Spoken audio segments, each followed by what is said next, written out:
Hello, আসসালামু আলাইকুম। আমরা এরপরে 3.7 নিয়েছি, যেখানে পরমাণু শক্তি স্তরের ও ইলেকট্রন বিন্যাস। শক্তি স্তরের ইলেকট্রন বিন্যাসটা কী করে হয় সেটা দেখি।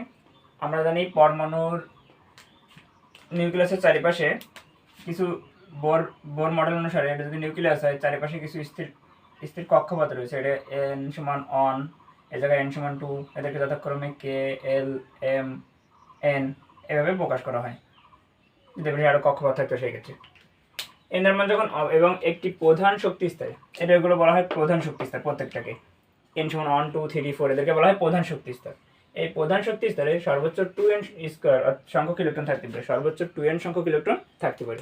অর্থাৎ প্রথম শক্তি স্তরে n এর মান যদি 1 হয়, k এর মান তখন সেটা k সেল, সেই ক্ষেত্রে ইলেকট্রন থাকতে পারে 2 ইন্টু যেহেতু 1 এর মান 1 স্কয়ার সমান 2। তাহলে প্রথম শক্তি স্তরে সর্বোচ্চ 2টো ইলেকট্রন থাকতে পারে। যদি n এর মান 2 হয়, দ্বিতীয় শক্তি স্তর, তখন সেটা এল উপশক্তি স্তর বলে। তাহলে 2 ইন্টু 2 স্কয়ার সমান 8, অর্থাৎ 8টি ইলেকট্রন থাকতে পারে।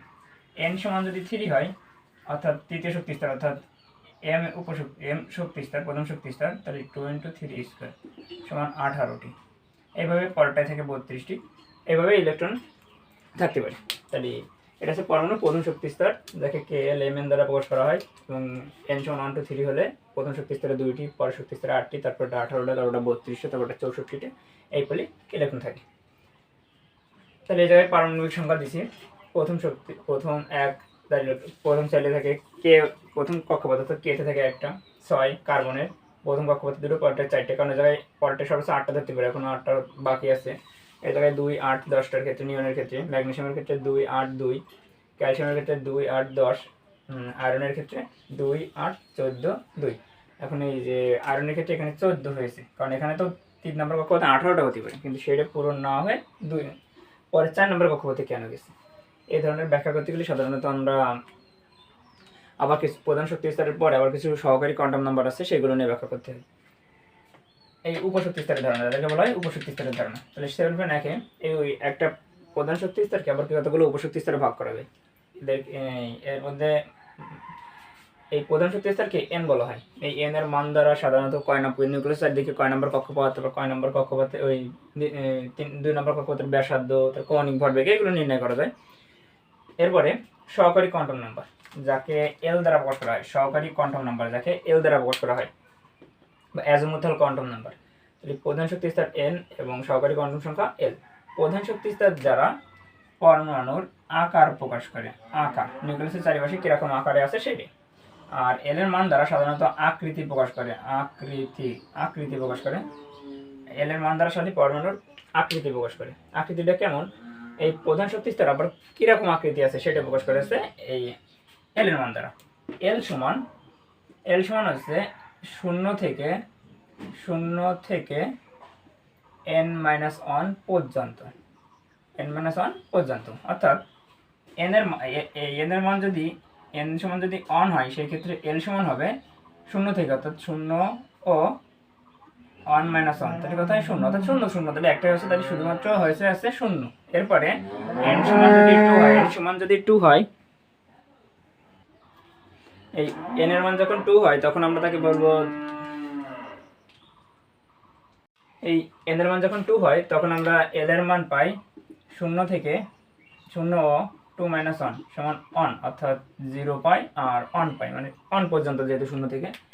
l এর মান যখন n যখন 3 হয়, সেই ক্ষেত্রে l ইকুয়াল টু আমরা পাই, যেহেতু n-1, তাহলে এখানে আসছে 3-1 সমান 2 পর্যন্ত। তাহলে 2 পর্যন্তের ভিতরে আমরা কি পাই, 2 পর্যন্তের ভিতরে রয়েছে 0, তারপর রয়েছে 1, তারপর রয়েছে 2। n সমান যদি 3 হয়, n সমান যদি 4 হয়, তাহলে l ইকুয়াল টু 4-1 সমান 3 পর্যন্ত। 3 পর্যন্ত যদি হয়, তাহলে জায়গা হবে আছে 0, 1, 2, 3, এভাবে পাবো। এখন l এর মান যখন 0 হয়, l এর মান 0, l ইকুয়াল টু 0, 1, 2, 3, এগুলো দ্বারা 0 দ্বারা বোঝা যাচ্ছে s উপশক্তি স্তর, 0 দ্বারা s উপশক্তি স্তর। l ইকুয়াল টু যখন 1 হবে, তখন সেটা হবে আছে p উপশক্তি স্তর। l ইকুয়াল টু 2 হলে সেটা হবে আছে d উপশক্তি স্তর। l এর মান যদি 3 হয়, তখন সেটা হবে f উপশক্তি স্তর। তাহলে l এর মান দ্বারা আমরা যে s p d f দেখি, সেগুলো আছে l এর মানের উপর নির্ভর করে। l এর মান 1 হলে সেটা s, যদি 0 হলে s, 1 হলে p, 2 হলে d, 3 হলে f। তাহলে এখানে আমরা এল এর মান থেকে এগুলো বুঝতে পারছি। তাহলে আমরা দেখেছি যে এন এর ক্ষেত্রে এন যখন অন হয়, এন সমান যদি অন হচ্ছে সেই ক্ষেত্রে শুধুমাত্র একটাই এল এর মান হচ্ছে শুধুমাত্র 0। তাহলে অন এর ক্ষেত্রে এন এর মান যখন অন আর এল যখন এস, তাহলে শুধুমাত্র অন এস সম্ভব। এন যখন 2 হচ্ছে তখন সেই ক্ষেত্রে এল এর মান হচ্ছে 0 আর অন, অর্থাৎ এই ক্ষেত্রে 2s সম্ভব আর 2p সম্ভব, মানে অন অর্থ p যেহেতু তাই। এন এর মান যখন 3 হচ্ছে, এই জায়গাতে দেখলাম n ইকুয়াল টু যখন 3 হচ্ছে তখন n ইকুয়াল টু 0 অন আর 2 থাকতেছে, অর্থাৎ সেই ক্ষেত্রে আছে 3s 3p আর 3d হচ্ছে। তাহলে n এর মান যখন n ইকুয়াল টু যখন 4 হবে তখন l ইকুয়াল টু হবে 0 অন 2 3, অর্থাৎ সেই ক্ষেত্রে 4s 4p 4d আর 4f সম্ভব, এভাবে থাকবে। তাহলে আমরা এই প্রধান শক্তি স্তর দেখলাম। এরপর দেখুন সহকারী কোয়ান্টাম সংখ্যা, যেগুলো কি জানি লাগে উপশক্তি স্তরের আকৃতি প্রকাশ করে, অর্থাৎ এই যে এস আকৃতি বলতে এই যে আমি এসপিডিএফ বলেছি, এই এসপিডিএফ এর এস উপশক্তি স্তরের আকৃতি হচ্ছে ফুটবলের মতো, পি উপশক্তি স্তরের আকৃতি হচ্ছে ডাম্বেলের মতো, ডি উপশক্তি স্তরের আকৃতি হচ্ছে ডাবল ডাম্বেলের মতো, আর এফ উপশক্তি স্তরের আকৃতি হচ্ছে অত্যন্ত জটিল। তাহলে এই আকৃতিগুলো প্রকাশ করা হচ্ছে এল এর মান দ্বারা। এর পরের কোয়ান্টাম নাম্বার হচ্ছে ম্যাগনেটিক কোয়ান্টাম নাম্বার, অর্থাৎ চুম্বকীয় কোয়ান্টাম নাম্বার। নিউক্লিয়াসের থাকে ধনাত্মক প্রোটন আর পরমাণুর কক্ষপথে থেকে যেহেতু ইলেকট্রন, এই ইলেকট্রনগুলো যেহেতু গতিশীল, অর্থাৎ ইলেকট্রনের গতিশীল মানে ইলেকট্রন প্রবাহ মানে বিদ্যুৎ প্রবাহ, তাহলে পরমাণুর ভিতরে এই বিদ্যুৎ প্রবাহটা পরিবর্তনশীল থাকে, আর এই পরিবর্তনশীল বিদ্যুৎ প্রবাহের কারণে চুম্বক ক্ষেত্রের সৃষ্টি হয়।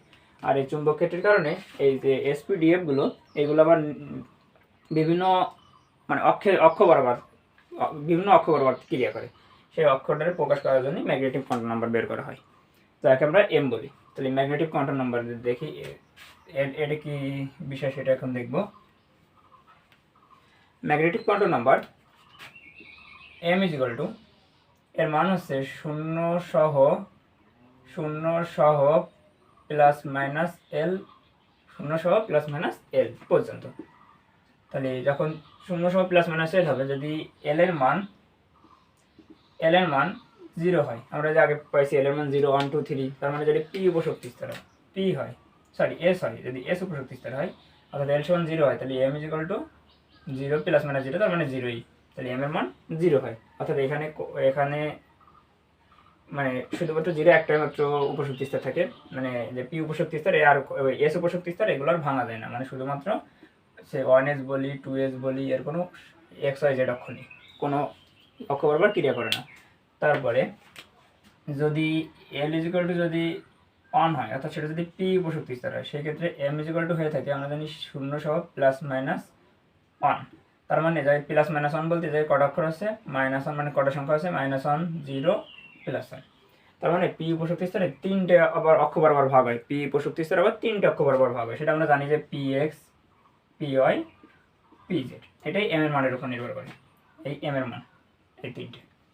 এরপরে যদি আমরা ডি উপশক্তি স্তর চিন্তা করি, তাহলে ডি এর মান আছে আমরা জানি 2, তাহলে এম এর মান হবে তাহলে এটা যদি 0 সহ প্লাস মাইনাস হয় তাহলে -2 -1 0 1 2, 5টা। আমরা জানি ডি উপশক্তি স্তর আবার 5টা অক্ষে ভাগ হয় ইলেকট্রন সমূহ, যখন 5টা অক্ষ বরাবর ক্রিয়া করতে পারে, একটা হচ্ছে D X Y, D Y Z, D Z X, D X square minus Y square আর ডি জেড স্কোয়ার, এই 5টা অক্ষ ভাগ হতে পারে। এগুলো হয় সাধারণত এই এম এর মানের জন্য।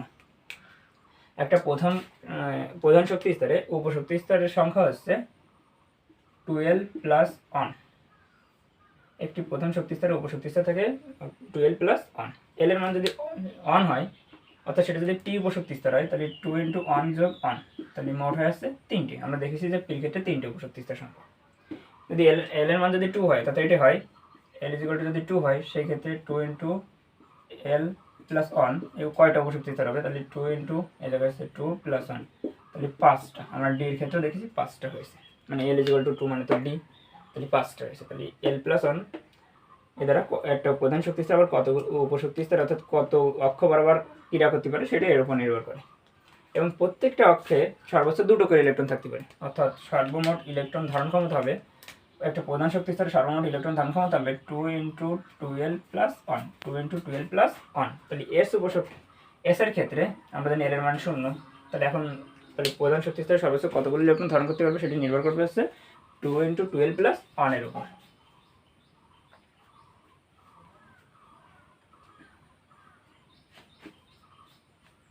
তাহলে এখন দেখি কী করে এস উপশক্তি স্তরের ক্ষেত্রে 2 × এস এর মান হচ্ছে 0 + 1, তার মানে 0 আর তাহলে 2 × 2, তাহলে এস উপশক্তি স্তরে সর্বোচ্চ 2টো ইলেকট্রন থাকতে পারে আমরা জানি। এরপরে এটা হচ্ছে এস এর ক্ষেত্রে। পির ক্ষেত্রে আমরা জানি এল এর মান আসছে 1 আর এস এর ক্ষেত্রে এল ছিল 0, তাহলে সেই ক্ষেত্রে সূত্র আসবে 2 × 1 + 1, তাহলে 2 × 2 আর 3, 3 দুগুণে 6। আমরা জানি পি উপশক্তি স্তরে সর্বোচ্চ P6 পর্যন্ত ধারণ করতে পারে। আচ্ছা, আমরা যদি বির ক্ষেত্রে দেখি, অর্থাৎ এল সমান আসছে 2, সেই ক্ষেত্রে 2 × 2 × 2 + 1, তাহলে 4 4 5 5 দুগুণে 10। আমরা জানি ডি উপশক্তি স্তরে সর্বোচ্চ D10 পর্যন্ত ইলেকট্রন ধারণ করতে পারে। এরপরে আমরা যদি এফ উপশক্তি স্তর দেখি, L = 3, তাহলে 2 × 2 × 3 + 1, তাহলে 4 দুগুণ 3 দুগুণে 6 আর 7 4 দুগুণে 14, তাহলে 14। তাহলে এফ উপশক্তি স্তরে সর্বোচ্চ 14টা ইলেকট্রন থাকতে পারে, এটা আমরা জানি। তাহলে এগুলো এখান থেকে বের করা হয়। এরপরে ওই উপশক্তি স্তরে ইলেকট্রন সমূহ আবার কোন দিকে ঘুরছে, সে ঘড়ি কাঁটার দিকে ঘুরতেছে নাকি বিপরীত দিকে ঘুরতেছে, এটা নির্ভর করে আছে স্পিন কোয়ান্টাম নাম্বারের উপর, যেটাকে এই এস দ্বারা প্রকাশ করা হয়। স্পিন কোয়ান্টাম নাম্বার কেন ব্যবহার করা হয় সেটা দেখি। আমরা যদি একটা পরমাণু চিন্তা করি, তাহলে এই পরমাণুর এখানে একটা ইলেকট্রন আছে, এখানে একটা ইলেকট্রন আছে, এখানে একটা ইলেকট্রন আছে, এখানে একটা ইলেকট্রন আছে, মনে করলাম এখানে ইলেকট্রন আছে। এই ইলেকট্রনগুলো পাশাপাশি দুটো ইলেকট্রন যদি একটা এই বরাবর করে, অর্থাৎ ঘড়ি এই দিকে করে, আর একটা ঠিক তার বিপরীত দিকে করে, একটা এদিকে ঘুরলে আর একটা এদিকে ঘুরে, অর্থাৎ একটা ঘড়ি কাটার দিকে ঘুরলে একটা ঘড়ি কাটার বিপরীত দিকে ঘুরে, একই উপশক্তি স্তরের ক্ষেত্রে। তো আমরা জানি এস উপশক্তি স্তরে সর্বোচ্চ 2টো ইলেকট্রন ধারণ করতে পারে এস উপশক্তি স্তরে। তাহলে এস এর ক্ষেত্রে একটা ইলেকট্রন যাবে যদি এদিকে যায় আর একটা যাবে এদিকে, এই চিহ্ন দ্বারা ইলেকট্রনিক স্পিন পরস্পর বিপরীত দিকে প্রকাশ করে। আমরা এরকমই দেখি পির ক্ষেত্রে, তাহলে পিএক্স পিওয়াই পিজেড, এর ক্ষেত্রে একটা এদিক এই গেল, এরপরে এই বলি এই বলি এই বলি, অর্থাৎ প্রত্যেকটা উপশক্তি স্তরে ইলেকট্রন দেয় পরস্পর বিপরীত দিকে ঘূর্ণন ক্রিয়া করে, একে বলা হয় স্পিন কোয়ান্টাম নাম্বার। এই ঘড়ির কাঁটা একটা ঘড়ির কাঁটার দিকে করে, একটা বিপরীত দিকে করে। ঘড়ির কাঁটার দিকে ঘুরলে -12 দ্বারা প্রকাশ করা হয়, আর বিপরীত দিকে ঘুরলে +12 দ্বারা প্রকাশ করা হয় এই স্পিনটাকে। তাহলে ইলেকট্রন সমূহ প্রধান শক্তি স্তরে কোন নাম্বার শক্তি স্তর আছে সেটা বুঝলাম, যেটাকে এন দ্বারা প্রকাশ করা হয়। ওই শক্তি স্তরে কোন উপশক্তি স্তর আছে, অর্থাৎ এসপিডিএফ এর মধ্যে, সেটা দেখলাম। এরপর দেখলাম ওই উপশক্তি স্তরের ইলেকট্রন সমূহ কোন দিক বরাবর ঘুরতেছে, অর্থাৎ এম এর মান দ্বারা, এই যে পিএক্স পিআই পিজেড মানে কোন দিকে আছে, তাহলে সেটা বুঝলাম এম এর মান দ্বারা। আর ওই উপশক্তি স্তরের ইলেকট্রন ওই সেই এম এন এই পিএক্স পিআই পিজেড হোক আর যা হোক না কেন, এম এ আবার ইলেকট্রনগুলো কোন দিকে ঘুরতেছে, ঘড়ি কাঁটার দিকে না বিপরীত দিকে, সেটা দেখলাম স্পিন কোয়ান্টাম নাম্বার দ্বারা। এই 4টে কোয়ান্টাম নাম্বার একত্রিত করলে আমরা মানে সাফল্যতা অর্জন করে একটা পরমাণুর ভিতরে ইলেকট্রন কীভাবে কী থাকে সব কিছু ধারণা পাওয়া যায়। এরপরে